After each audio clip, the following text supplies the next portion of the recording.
What's up everybody, I'm Kirk, welcome back to the channel. Released back in 2018, Project Warlock was an early favorite in the current retro shooter boom we find ourselves in. Developed by Jacob Sislow, who was a teenager when he began work on the game, Warlock captivated shooter fans with its hard-hitting action, RPG elements, old-school aesthetics, and colorful world inspired by high fantasy and horror sci-fi. Now, a mere 3 years after its full release, Warlock is about to receive a sequel, and holy Duke Nukem does it look like a megaton improvement.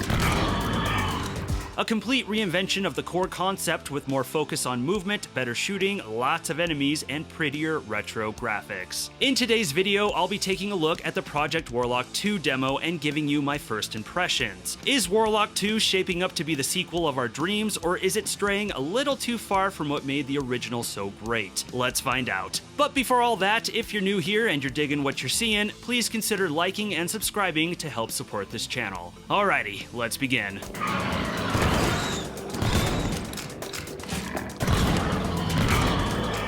First, the bad news. This demo consists of only one level. But here's the good news. It's a big one. It's called Palmer's Castle, and it is actually a freaking castle, complete with a dungeon, lots of rooms, lots of secrets, and lots of killing. Like most retro shooters, Project Warlock 2 will be made up of 3 episodes, each consisting of 6 massive levels. How massive? Well, it has been promised they'll be 5 to 10 times bigger than the levels of the original game. Wowza. And what's also cool is that each episode will star a different character, a disciple of the original game's Warlock, who will have their own weapons and special abilities. Nothing but good stuff to these ears. If we think of Project Warlock 1 as Wolf 3D or Doom, Project Warlock 2 is trying to be Quake. What I mean by that is that where Warlock 1's levels tried to emulate the flat, sprawled out level design of early id shooters, Warlock 2 puts a huge emphasis on verticality and greater freedom of movement, as seen in Quake and later id shooters. The player is able to jump now, which seems like a basic improvement, but as any FPS fan knows, can deepen combat greatly and allow for more skillful play. And the movement already feels perfect. Your Warlock is rocket fast, and the jumping feels good and springy, like you're an old tube-armed Disney cartoon. It feels great, and the shooting feels great too, which I was able to get quite accustomed to as this demo is pretty much straight action from start to finish. The weapons featured were a machine gun and double-barrel shotgun. Both can be dual-wielded for a short time with your character's special ability.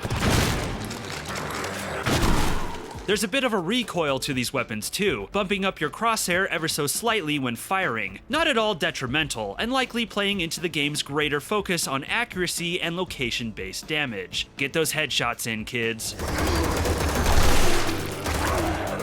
You also have a sword as your melee weapon, whose power is dictated by that yellow meter right there. The more filled up the meter, the more powerful the blow. I wasn't in love with it, but I did enjoy the result, as it can one-shot some enemies in half when at full power. It has been stated that there will be an extensive weapon upgrade system and a completely redesigned magic system as well. However, neither of these aspects were represented in the demo, so I can't speak to them yet. Something promised by Sislow is that the enemies will have specific strengths and weaknesses, which should encourage the player to experiment with their attacks. And if you notice, each enemy has a stress meter. Apparently, if you manage to fill that up, baddies will behave more sporadic and be less accurate. I wasn't able to really take advantage of it in the demo though, but it does seem like an interesting concept. Graphically, Warlock 2 looks to be a big step up from the first game. While there's more dimensions to play around in, the aesthetics are still rooted in low-res sprites and pixelated textures, but now environments have this inky shading to them that not only gives the atmosphere a more moody tone, but gives a kind of hand-drawn or rather hand-inked feel to the game. The only drawback is that it's too dark in some areas, making enemies hard to see and navigation tougher. I dig the new look for the enemies, a sort of middle ground between 2D sprites sprites and 3D models. I'm assuming they were rendered in 3D initially and then converted to sprites, although I could easily be wrong. It's still in the retro spirit, but feels a lot more original compared to other boom shoots. I've seen some feedback from other players that the enemy colors need to be more distinct as to discern them better. Personally, it didn't bother me too much, but mobs do have a tendency to visually glom together.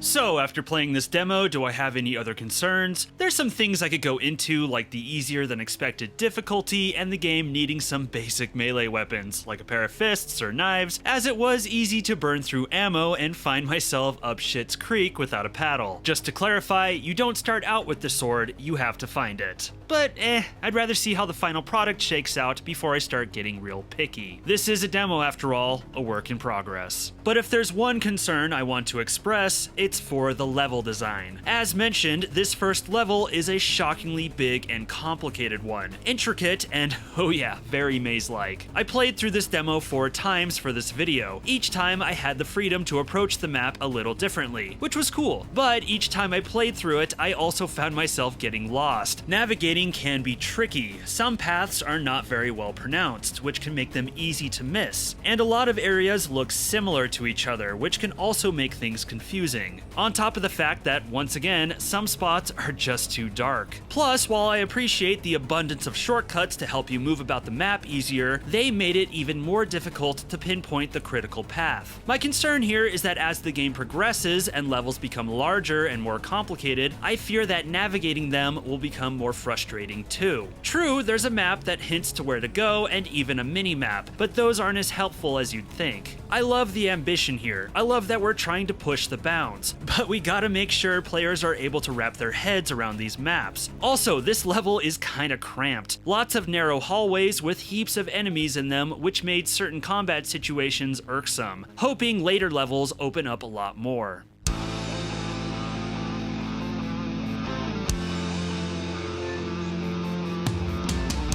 Despite those complaints, I do think Project Warlock 2 is heading in the right direction. And yeah, I have a good feeling about it. There's potential here for something very special. Will it be able to live up to the hype?